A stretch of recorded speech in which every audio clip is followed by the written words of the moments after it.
Hi అండి అందరికీ. మా అక్క నాకు ఒక చీర ఒక ఫ్రాక్ అయితే కుట్టి పంపించమని చెప్పింది. అక్క అయితే కువైట్లో ఉంటుంది. మొన్న లాస్ట్ వీడియో నేను చూసినప్పుడు అక్క నాకు సేమ్ అదే ఫ్రాక్ కావాలి, అలాగ ఒకటి డిజైన్ చేసి పంపించమని చెప్పింది. ఈ బటర్ఫ్లైస్ చీరను అయితే తీసుకున్నాను, ఫ్రాక్ కోసం అని తీసుకున్నాను. శారీ వచ్చేసి నార్మల్గానే మెత్తని చీర అయితే తీసుకున్నాను. ఫస్ట్ నాకు డౌట్గా అనిపించింది, బాగుంటుందో బాగుండదో అని చెప్పి, వైట్ కలర్ కదా అని. కానీ ఫినిషింగ్ అంతా అయిపోయిన తర్వాత చాలా బాగా వచ్చింది. చూసారా ఇలా అన్నమాట.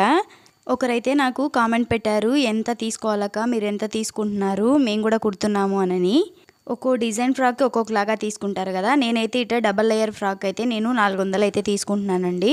లాస్ట్ వీడియోలో మా తమ్ముడు భార్యకి అయితే కుట్టాను కదా 3 లేయర్ ఫ్రాక్ అయితే, దానికైతే నేను 450 తీసుకుంటున్నాను. మీ సైడ్ ఎంత తీసుకుంటారో నాకైతే తెలీదు. మా సైడ్ అయితే నేను ఈ రేటే తీసుకునేది. ఎంత పెట్టి కుట్టించుకుంటున్నాం అనే దానికాడికి ఎలా కుడుతున్నారు, మన ఫినిష్ వేసుకున్న తర్వాత ఫినిషింగ్ ఎలా ఉందని చూసే కదండి